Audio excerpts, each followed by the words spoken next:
فقلت استغفروا ربكم إنه كان غفارا يرسل السماء عليكم مدرارا.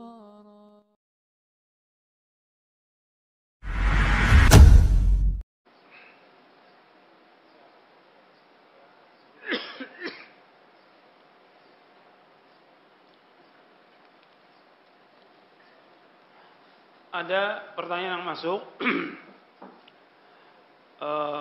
Banyak pertanyaan ini, nggak mungkin semua dijawab. Ya, ini pertanyaan banyak, nggak mungkin semua dijawab. Kata Ibnu Mas'ud, orang yang menjawab semua pertanyaan dia orang gila. Jadi saya nggak mau jawab semuanya.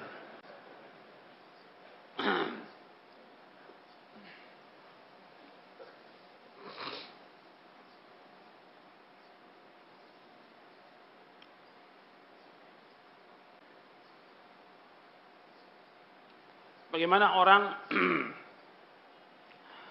membawa sesuatu disuruh ditanam di rumahnya.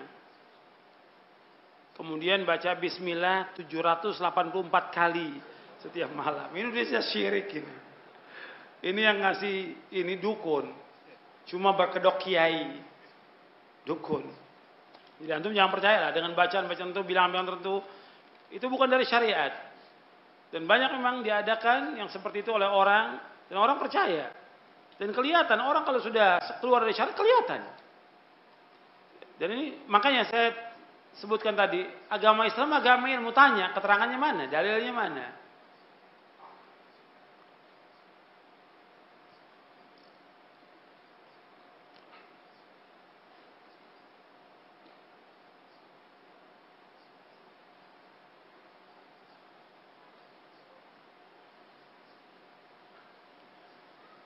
Setiap anak lahir dalam keadaan Islam.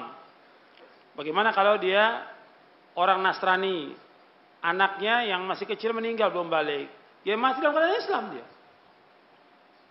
Anak-anak ini, ketika Nabi ditanya, bagaimana tentang anaknya kaum musyrikin, Nabi menjawab, Allahu a'lam bima kanu amilin.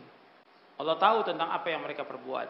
Tapi dalam riwayat yang lain disebutkan bahwa tentang anak-anak yang lahir dari orang tua yang kafir, bahwa dia bersama Nabi Ibrahim alaihi salatu wassalam di surga.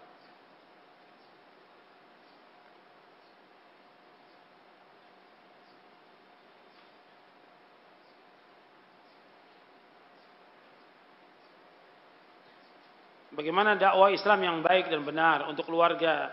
Karena ada orang yang sudah mengenal manhaj salaf, tapi dakwah kepada istrinya dengan cara kasar dan arogan, yang nggak benar.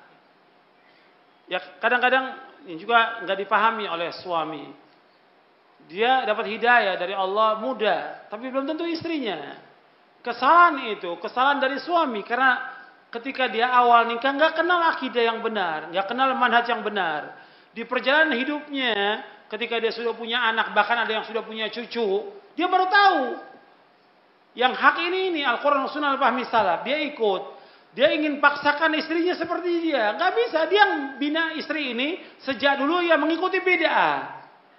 Dia yang bina. Dan dia yang ngajak ke pengajian bid'ah. Sekarang setelah dia tahu manhaj ini, ya dia ajak dengan cara yang baik. Doakan dia agar dapat hidayah. Perlu waktu dan harus berlaku lemah lembut kepada wanita. Sebab Nabi SAW bersabda, wastausu bin nisa'i khairan. Dalam kalian menasihati wanita dengan cara yang baik. Disuruh kita bergaul dengan wanita dengan cara yang baik, dengan lemah lembut. Doakan dia. Dan wanita dia wajib taat kepada suaminya, wajib taat kepada suaminya. Dia harus taat karena dengan taat kepada suami dia akan masuk surga. Maka tapi harus dengan cara yang baik, bukan dengan kasar. Begitu juga anak-anaknya. Dia belum tahu dulu kalau anak-anaknya harus disuruh sholat, harus mengikuti manhaj yang enggak, belum tahu dia. Begitu dia tahu, langsung dia ingin berubah 180 derajat. Anaknya harus ikut, dia nggak bisa terima. Dia harus jadi pemimpin, jadi imam bagi keluarganya, harus jadi contoh yang baik. Kemudian juga Allah berfirman, ya ayyuhalladzina amanu qu anfusakum wa ahlikum nara. Wahai orang beriman, jaga diri kamu dan keluarga kamu dari api neraka. Kita terus berusaha bagaimana mengajak dia siang dan malam agar dia paham tentang Al-Quran dan Sunnah ini. Tentunya perlu dibujuk. Diajak jalan-jalan, kemudian dibawa pengajian, diajak makan, diajak pengajian, dan terus seperti itu. Jadi nggak bisa dengan cara dia harus ikut. Kemudian Dia nggak pernah membujuk dengan kasar, nggak boleh. Jadi Islam nggak pernah mengajarkan cara yang kasar atau arogan, nggak boleh. Memukul boleh, tapi kalau dia sudah melanggar syariat, melanggar syariat boleh dipukul. Sesuai dengan nas ayat Al-Quran dalam surah An-Nisa di ayat 34. Berikut adalah hadis Nabi, ketika anak 10 tahun nggak sholat, pukul. Kata Nabi, muru auladakum bis salati wa hum abna'u 7 sinin, wadribuhum 'alaiha wa hum abna'u 10 wa farriqu bainahum fil madaji. Kata Nabi, suruh anak kamu sholat ketika umur 7 tahun. 10 tahun nggak sholat, pukul dia. 10 tahun nggak sholat, pukul. Dan pisahkan tempat tidur antara laki dan anak perempuan, pisah tempat tidurnya. Saya dulu pernah kuliah di Fakultas Kedokteran. Kemudian waktu praktek anatomi menggunakan mayat, memotong mayat. Bagaimana? Sekarang saya sudah tobat. Ya bagus bertobat, nggak boleh menggunakan mayat, memotong mayat. Ini nggak boleh kecuali mayat orang kafir. Karena memang kebutuhan. Mayat orang Islam nggak boleh. Karena apa? Mayat orang Islam mulia. Dan memotong mayat itu dosanya sama seperti waktu dia memotong waktu hidup. Kasru adzbil mayyiti ka kasri hayyan, kata Rasulullah. Memotong mayat ketika dia sudah mati sama ketika dia memotong waktu hidup. Hukumnya haram dan dosa besar. Syekh Albani ketika ditanya tentang masalah ini, beliau mengatakan kalau memang terpaksa harus dia melakukan anatomi, ya mayat orang kafir, nggak boleh orang Islam, nggak boleh. Bagaimana kalau saya sebagai ibu rumah tangga terkadang tidak semangat untuk thalabul ilmi? Kita ingat aja bahwa nuntut ilmu ini yang pertama wajib, itu harus kita ingat itu wajib. Sebagaimana kita yang wajib-wajib yang lain kan kita laksanakan. Kenapa nuntut ilmu enggak? Yang kedua, bahwa nuntut ilmu ini akan membawa manusia ke surga. Dan semua kita ingin masuk surga atau tidak? Kita semua ingin masuk surga. Ingat itu, bahwa nuntut ilmu akan membawa manusia ke surga. Yang ketiga, dengan kita nuntut ilmu, kita akan tahu tentang Islam ini. Dan kita nggak akan dibodohi oleh orang. Seperti yang tadi, contoh-contoh yang saya sebutkan. Yang keempat, dengan kita nuntut ilmu ini, kita akan melaksanakan ketaatan kepada Allah dan tambah rasa takut kita kepada Allah. Sebab yang dikatakan ilmu khasyatullah, yang dikatakan ilmu takut kepada Allah. Bertambah ilmu kita, maka bertambah rasa takut kita kepada Allah Subhanahu wa ta'ala. Sebatas mana kita bertoleransi lingkungan yang belum sunnah, ya kita ketemu mereka, kita salam, kita senyum. Mereka susah kita bantu, karena mereka orang-orang Islam. Tapi nggak boleh kita ikut dalam perbuatan bid'ahnya. Nggak boleh membantu dalam bid'ah mereka. Nggak boleh membantu dalam syirik mereka. Nggak boleh. Atau perbuatan maksiat nggak boleh. Tapi mereka sakit, kita jenguk. Mereka ada yang melahirkan tetangga kita bawa hadiah untuk dia. Kita pulang dari safar, ada oleh-oleh, kita kasih dia. Itu kadang-kadang lembut hatinya. Dan akan dekat dengan kita. Ketemu di jalan kita tegur, ucapkan salam. Nabi menyuruh kita untuk salam. Dan kita bisa cinta mencintai dengan mengucapkan salam. Kata Nabi, la tadkhulul jannah hatta tahabbu. Hatta tu'minu, wa la tu'minu hatta tahabbu. Awala adlukum ala syai'in idza fa'atumuhu tahabbtum, afshus salama bainakum. Kata Nabi, kalian tidak akan masuk surga sampai kalian beriman, dan kalian tidak akan beriman sampai kalian saling cinta mencintai. Maukah aku tunjukkan kepada kalian satu hal yang kalau kalian melaksanakannya, kalian akan saling cinta mencintai. Sebarkan salam di antara kalian. Hadis sahih riwayat Muslim dan yang lainnya. Saya ini sedang belajar Al-Quran dan setor hafalan. Cuma kalau hafalan kadang-kadang saya grogi, gugup. Bagaimana? Ya terus, itu godaan dari syaitan. Terus saja, insya Allah nanti kalau lama-kelamaan akan hilang itu. Dan kita harus ikhlas karena Allah dalam kita menuntut ilmu ini harus ikhlas. Semuanya dasarnya keikhlasan. Tanpa ikhlas nggak akan diterima oleh Allah. Orang yang mati yang dia bertauhid namun dia tidak sempat melunasi utangnya, bagaimana? Ya tetap akan dihisab oleh Allah sampai hari kiamat. Dia akan dimasukkan oleh Allah ke dalam neraka kalau dia tidak mampu untuk membayar orang-orang yang berhutang dengan amal solehnya pada hari kiamat. Sebab di sana nggak ada lagi dirham, nggak ada dinar, nggak ada dolar, nggak ada rupiah, nggak ada yang lain. Yang ada al-hasanat was sayyi'at. Kalau di dunia ini dia pernah memukul orang, pernah melaknat orang, pernah mencaci maki orang, pernah berhutang. Nanti di hari kiamat dia akan membayar orang-orang itu dengan amal soleh dia, dengan pahala sholat, puasa, zakat, haji, dia akan bayar.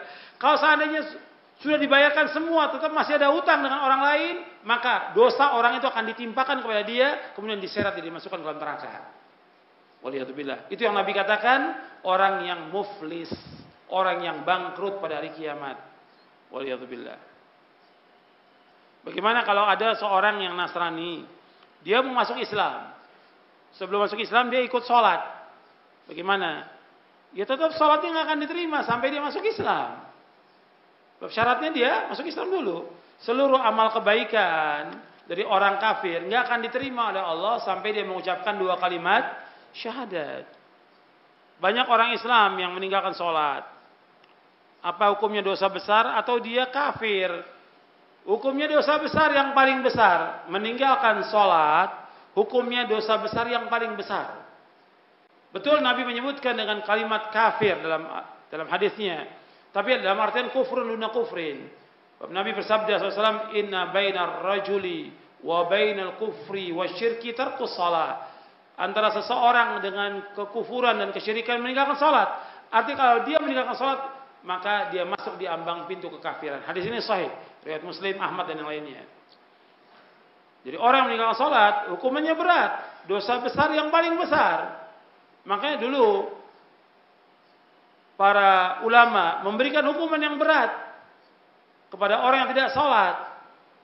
Di antaranya, kalau menurut mazhab Syafi'i, orang yang tidak sholat dihukum bunuh. Dalam mazhab yang lain dipenjara. Mazhab yang lain didera. Dipecut dia oleh ulil amri sampai dia tobat. Jadi nggak ada yang ringan hukumannya. Cuma di kita nggak terlaksana hukum Islam. Banyak yang nggak sholat. Makanya harus terus diingatkan sholat. Sebab Nabi SAW bersabda, wa'lamu anna khaira a'malikum as-salat. Ketahuilah sebaik-baik amal kalian sholat. Ini harus tegakkan nih untuk kita, istri kita, anak kita, keluarga kita, pembantu, supir harus sholat. Kalau kita punya pegawai harus sholat. Jangan terima pegawai yang tidak sholat. Dan kalau kita memberikan zakat, berikan zakat kepada orang fakir, miskin yang sholat. Yang tidak sholat tidak boleh. Itu penjelasan Syekhul Islam Ibnu Taimiyah, Syekh Abdul Aziz bin Baz, Syekh Utsaimin rahimahumullah mengatakan tidak boleh kita memberikan zakat atau sedekah kepada orang yang tidak sholat, nggak boleh. Sebagai hukuman bagi dia supaya dia mau sholat. Jadi ingat itu, orang yang nggak sholat hukumannya besar dan ancamannya neraka. Maka orang yang nggak sholat masukkan oleh Allah ke dalam neraka sakor. Sanuslihi sakor, kami akan masukkan neraka sakor. Qalu lam nakum minal musallin. Kata mereka, kenapa kamu dimasukkan neraka sakor? Mereka mengatakan, saya tidak sholat. Jadi orang yang nggak sholat dimasukkan ke neraka sakor. Saya punya saudara perempuan, dia murtad gara-gara dia nikah yang suaminya kafir. Sekarang sudah saya menyesal dan dia ingin kembali ke dalam agama masih diterima kalau ditobat. Tobat dia masuk dalam. Tetap orang-orang yang kembali kalau dia tobat akan diterima. Apa yang dimaksud dengan zikir? Apakah yang disebut dengan majelis zikir? Apakah majelis ilmu juga disebut majelis zikir? Apakah dibenarkan zikir itu bersama-sama? Zikir itu mengingat Allah. Seperti membaca subhanallah, alhamdulillah, akbar, la haula wa la. Itu zikir masuk. Dan kita disuruh untuk berzikir yang banyak. Ya ayyuhalladzina amanu dzkurullaha dzikran katsira wasabbihuhu bukratan wa asila. Dan adalah kalian wahai orang beriman, zikirlah kepada Allah dan zikir yang banyak. Bertasbih kepada Allah waktu pagi dan petang. Zikir yaitu diantaranya tadi seperti itu. Nuntut ilmu juga termasuk majelis zikir. Nuntut ilmu karena kita mempelajari Al-Quran, mempelajari Sunnah, mempelajari tentang nama-nama dan sifat-sifat Allah dan yang lainnya, mempelajari yang halal dan yang haram, yang mana yang boleh, mana yang tidak boleh. Ini majelis zikir disebutkan oleh para ulama, di antaranya oleh Atha bin Abi Rabah yang dikatakan majelis zikir, majelis halal dan haram kata dia. Majelis zikir yang menjelaskan tentang ini halal, ini haram, ini boleh, ini tidak boleh, ini tauhid, ini syirik, ini majelis zikir namanya. Apakah boleh orang berzikir dengan berjamaah? Enggak ada contoh. Zikir yang berjamaah bersama-sama nggak ada contoh dari Nabi. Nabi nggak pernah melakukan seumur hidupnya. Sahabat juga nggak pernah melakukan demikian. Jadi majelis zikir dengan berjamaah nggak ada contoh. Dan kita disuruh berzikir kepada Allah di waktu pagi dan petang dan setiap waktu. Nggak mesti dipimpin, nggak mesti dikomando. Ada zikir pagi kita baca masing-masing. Zikir sore, ada zikir kita keluar, kita masuk masjid ada zikir masuk masjid, keluar masjid ada zikir masuk masjid, masuk WC ada zikirnya, keluar juga ada zikirnya. Kita sambil bawa mobil, bawa motor sambil berzikir bisa. Nggak mesti berjamaah. Karena nggak ada contoh dari Rasulullah Sallallahu Alaihi Wasallam. Bagaimana kalau orang dia berhutang dan dia sudah bayarkan, tapi ada yang terlupa, nggak tahu, nggak ingat. Ya dia sedekahkan atas sama orang yang pernah dia berhutang.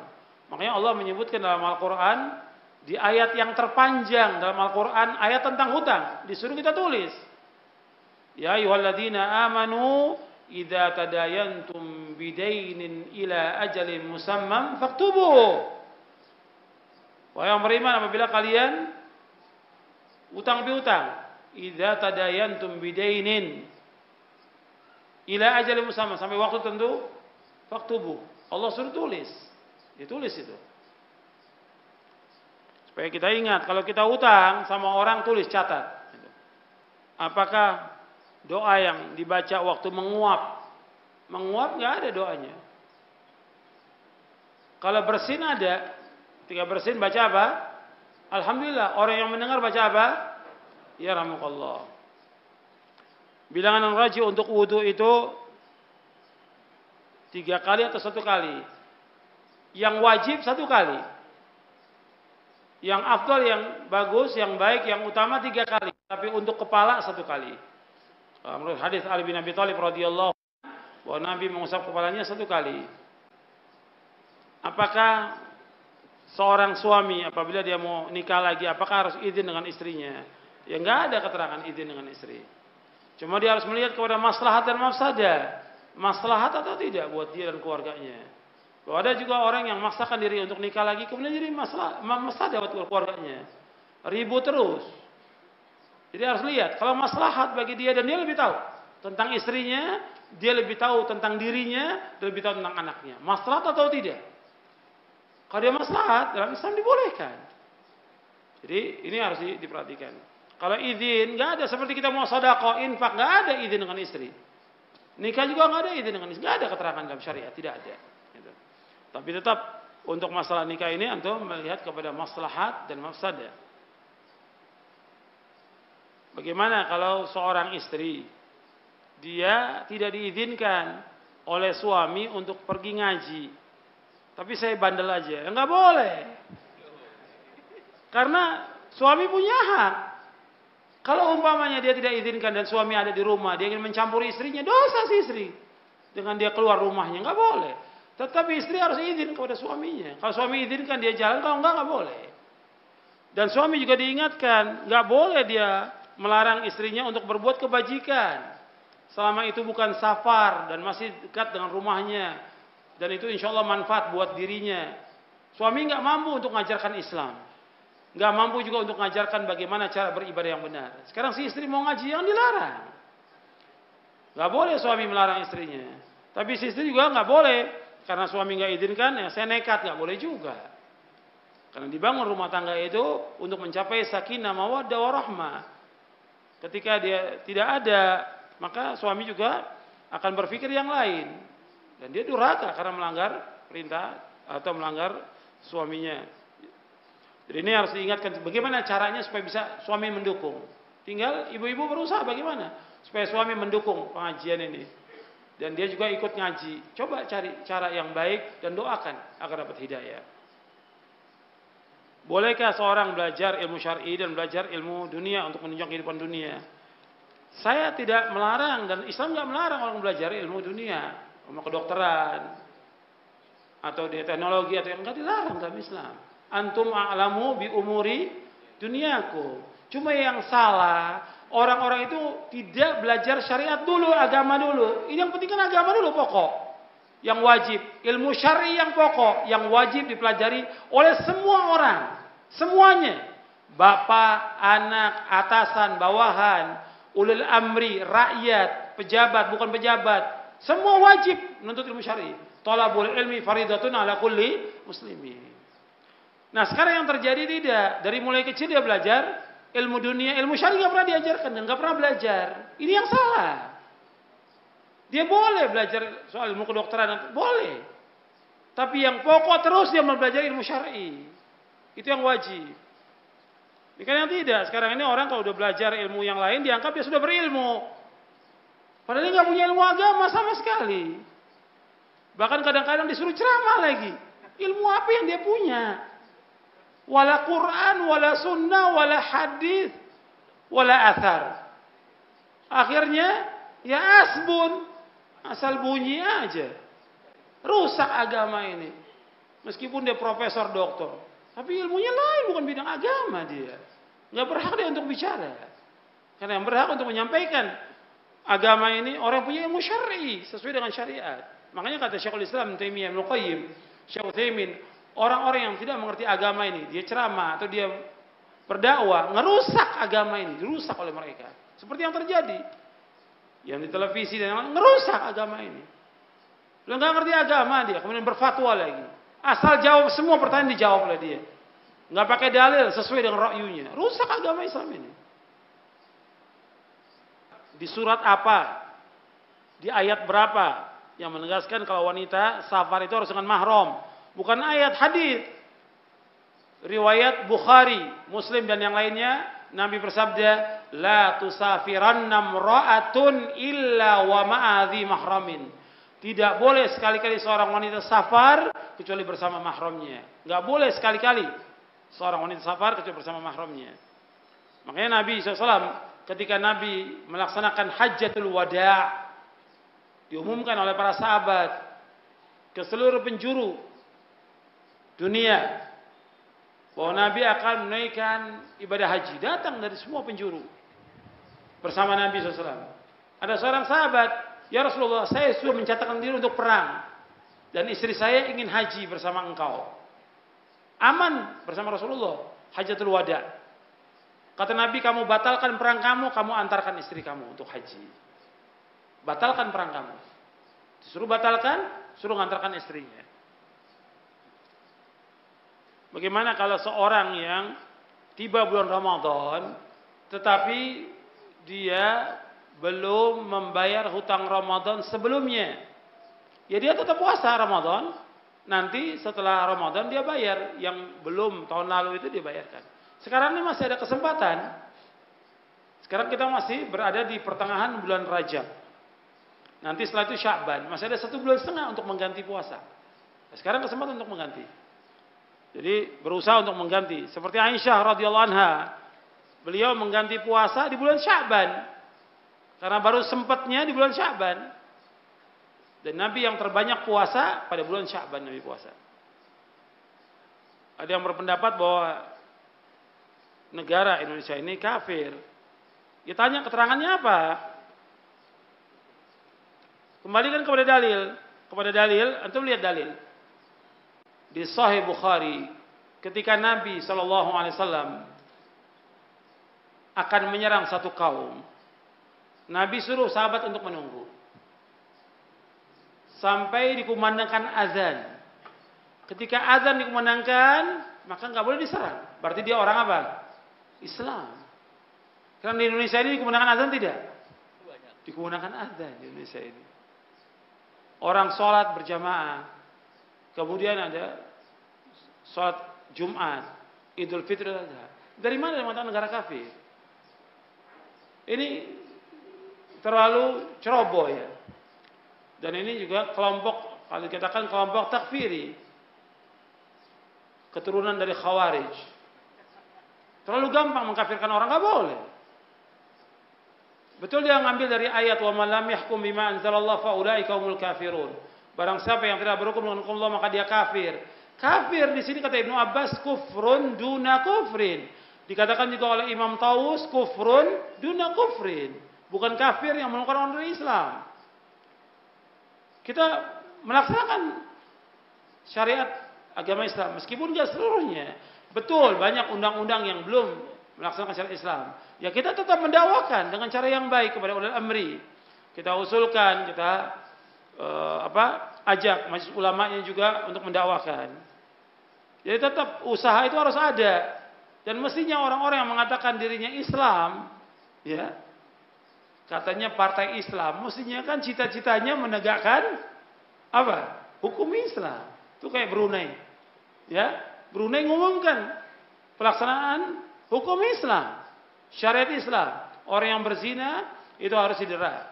Yang sudah nikah dibunuh, yang enggak sholat dihukum, yang tidak puasa dihukum. Harus seperti itu. Ini baru diumumkan oleh Brunei. Yang nentang siapa diantaranya? Orang-orang Islam di Indonesia. La haula wala quwwata illa billah. Sebagian yang nentang ada orang Islam di Indonesia. Sebagian tokoh. Berarti saya harus dihukum. Orang melaksanakan hukum Islam. Bagus. Justru dengan pelaksanaan hukum Islam itu akan tegak syariat ini. Akan bahagia manusia. Dan akan diberikan keberkahan oleh Allah dari langit dan bumi. Dengan terlaksana hukum Islam. Di Indonesia belum terlaksana. Makanya mesti orang-orang yang mengatakan bahwa dia orang Islam, dia tokoh-tokoh Islam, mestinya bagaimana berusaha untuk menegakkan syariat Islam? Harus dan wajib untuk menegakkan syariat Islam, wajib hukumnya. Dengan usaha terus doa kepada Allah supaya memahami tokoh-tokoh dan pejabat negara ini untuk bisa melaksanakan syariat Islam. Tapi kita perlu sabar, karena umumnya banyak yang jahil nggak ngerti agama ini. Perlu sabar dan terus berjuang memahami tentang Islam. Bahwa Islam agama yang indah. Islam agama yang damai. Islam agama yang membawa kemaslahatan. Islam menolak semua kejelekan. Bukan agama yang kejam, bukan. Kadang-kadang dicontohkan itu, kalau agama Islam kejam dengan pelaksanaan syariat Islam ini kejam. Tidak kejam. Justru dengan pelaksanaan syariat Islam akan aman. Yang biasa orang membunuh jadi takut untuk membunuh. Yang orang mencuri, takut dia mencuri. Yang koruptor, berhenti, udah nggak ada koruptor. Karena dipotong tangannya. Dihukum. Sekarang nggak terlaksana. Makanya harus dilaksanakan syariat Islam ini. Tapi bukan kalau belum terlaksana, jangan dikafirkan. Kita harus sabar, karena mereka tidak melaksanakan karena kebodohan, karena kejahilan. Jangan untuk hukum Islam. Untuk masalah tauhid aja mereka nggak paham. Untuk wudhu mereka nggak paham. Untuk sholat mereka nggak paham. Jadi perlu waktu untuk menyampaikan dakwah kepada mereka dengan cara yang baik. Kalau orang mengkafir-kafirkan, manfaatnya apa? Untuk dia nggak manfaat. Pemerintah kafir, pejabat ini kafir, polisi ini kafir. Manfaatnya apa buat dia? Manfaatnya nggak ada manfaat sama sekali. Akhirnya yang terjadi bagi dia dendam. Akhirnya apa? Menurut dia kafir, dibunuh. Bayangkan orang bukan orang kafir, KTP-nya Islam, dia sholat dibunuh. Ini kelompok takfir ini. Ini jahat. Kelompok ini kalau antum lihat, ini kelompok yang paling jahat dari firqah-firqah yang sesat. Dua firqah yang paling jahat sepanjang sejarah. Yang pertama takfiri yaitu Khawarij, yang kedua Syiah, Rafidhah. Ini dua paling jahat. Mengalahkan darah, mengalahkan juga harta dan darah kaum muslimin. Kalau orang tua saya Nasrani, bagaimana? Apakah saya harus mengucapkan selamat Natal kepada orang tua? Nggak boleh. Kalau orang tua dia Nasrani, nggak boleh dia ucapkan selamat Natal kepada orang tua. Tidak boleh. Hukumnya haram dalam Islam. Nggak boleh. Justru dia harus datang ke rumah orang tuanya. Orang tuanya diajak masuk Islam. Bukan ucapan Natal. Ucapan Natal sama juga mengucapkan selamat lahirnya anak Tuhan. Sedangkan Allah berfirman, "Qul huwallahu ahad, Allahus samad, lam yalid wa lam yulad wa lam yakul lahu kufuwan." Allah tidak melahirkan dan Allah tidak dilahirkan. Ini hukumnya kufur ini, mengucapkan selamat Natal. Enggak boleh. Apakah wajib seorang wanita itu pakai jilbab? Tadi sudah saya jelaskan. Ini mestinya yang ditaruh pertanyaannya. Sudah kita bahas tadi di buku itu. Wajib pakai jilbab. Kalau nggak pakai jilbab, menutup aurat seluruhnya, bagi wanita dosa besar. Setiap hari dia berdosa kalau terbuka auratnya. Apakah orang kalau dia ghibah membicarakan aib orang lain itu, apakah semua pahalanya hapus? Tidak, dia berdosa besar, tapi dia tidak hapus pahala amal-amalnya. Yang hapus itu kalau dia berbuat syirik. Bagaimana kalau seorang suami istri, dia berhubungan di bulan Ramadan di siang hari, ya hukumnya dosa besar dan puasanya batal. Suami istri berhubungan di siang hari, yang namanya puasa, ya menahan apa? Makan, minum, bercampur dari mulai terbit fajar shadiq sampai terbenam matahari. Meskipun istrinya halal nggak boleh campuri karena dilarang oleh Allah SWT. Nggak boleh. Dan dosa besar, dia wajib untuk mengganti puasanya, dia wajib bertobat, dan dia wajib untuk membayar kafarah dengan memerdekakan seorang budak. Kalau nggak ada, dia berpuasa 2 bulan berturut-turut. Kalau dia nggak mampu, maka dia memberikan 60 orang miskin.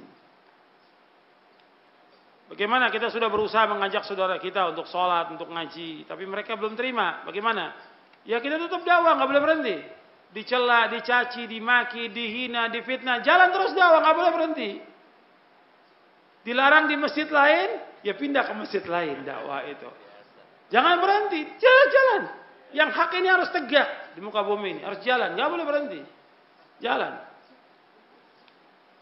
Jadi gitu juga kita kepada keluarga dakwah, dicela, dicaci, dimaki, dihina, difitnah, terus jalan dakwah. Kalau sedih, ya kita sebagai manusia tetap ada sedihnya. Tapi kita adukan semua kepada Allah dan kita mohon kepada Allah agar Allah memberikan hidayah kepada mereka. Terus siang malam kita doakan agar dapat hidayah. Tentunya kita harus dakwakan dengan cara yang lemah lembut, diberikan buku, diberikan hadiah, diajak mereka untuk makan atau yang lainnya. Tetap usaha-usaha yang baik harus ada usaha.